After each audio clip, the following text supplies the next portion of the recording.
Efésios capítulo 1, verso 18.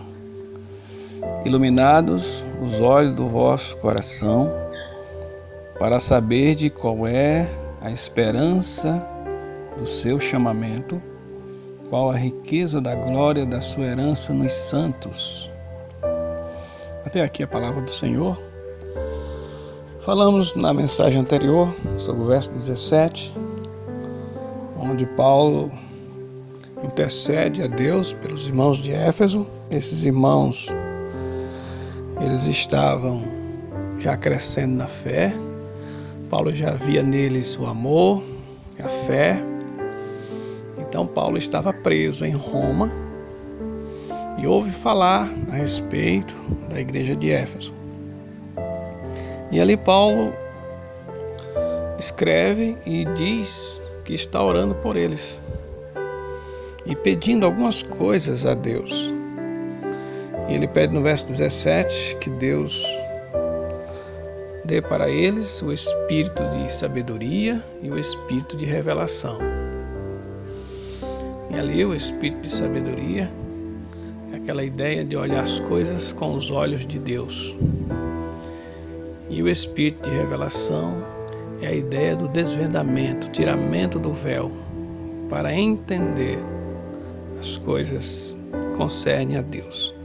No verso 18, ele continua pedindo. E ele faz dois pedidos aqui em especial. Primeiro ele começa dizendo: iluminados os olhos do vosso coração, para saber de qual é a esperança do seu chamamento e qual a riqueza da glória dos santos. Ou seja, qual a riqueza da glória dos santos em herança, né? Então nós temos aqui três coisas que queremos focar. Primeiro é iluminar os olhos do vosso coração.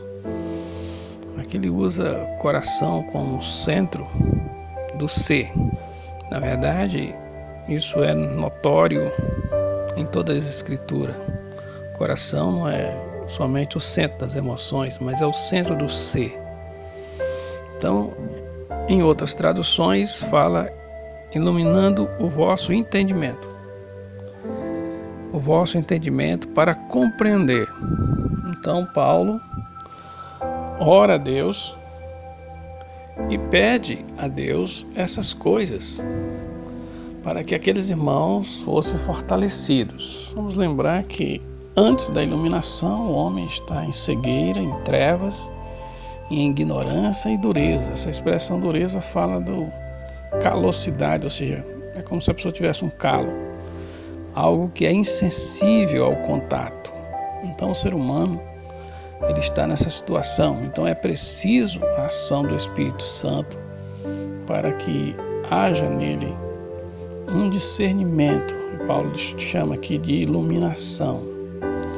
Paulo ora para que o Espírito Santo iluminasse seus corações, a fim que eles viessem a saber duas coisas: qual é a herança do seu chamamento. O coração iluminado é o único meio do verdadeiro entendimento e apreciação dos fatos espirituais. Sem essa iluminação, essa parte não vai ser vista pelo homem, é preciso vir de fora.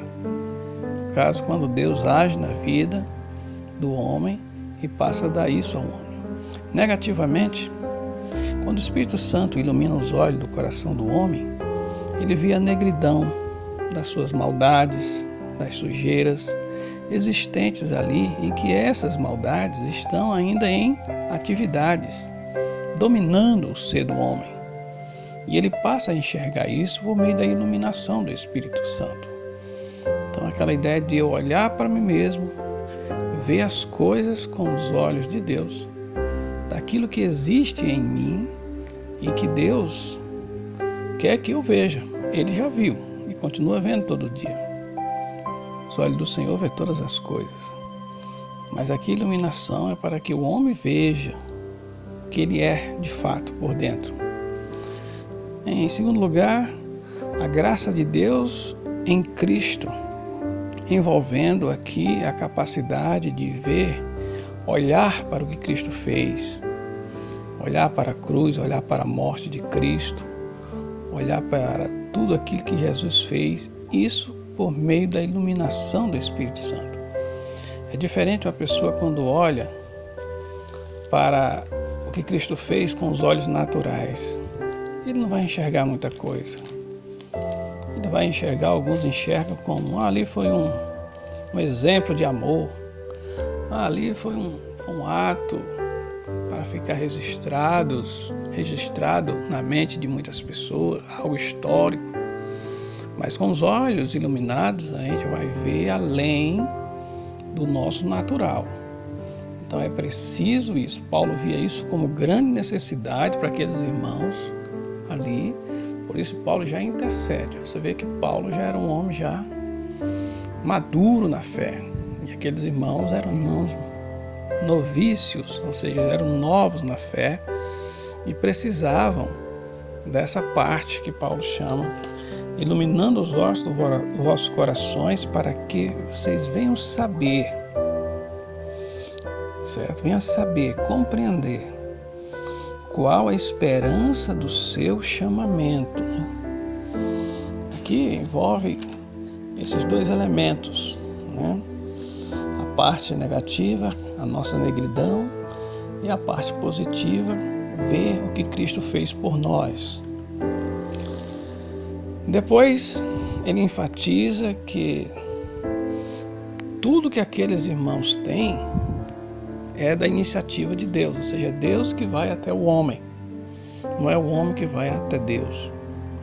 Ele diz respeito à esperança eterna, a esperança que aguarda, né? Isso serve de munição, serve de ferramenta que mantém o homem mais em estabilidade. É algo garantido pela presença do Espírito Santo no homem, ou seja, a habitação do Espírito Santo é que garante essa esperança futura, essa esperança eterna.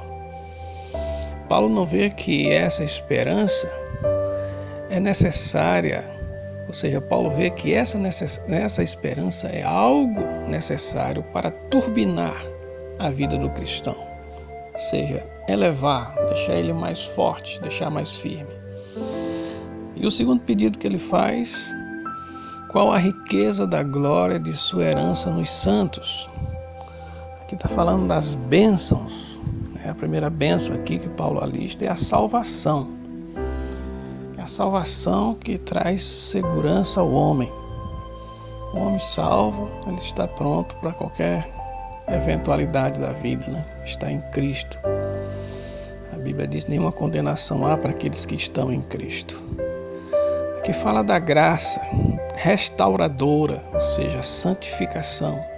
Deus operando a santificação naquele coração sujo, naquele coração ali que só acumulava maldade, e Deus mostra a sua graça, trazendo o homem para uma nova plataforma, mostrando para ele o caminho do zelo, o caminho da santidade, o caminho da purificação.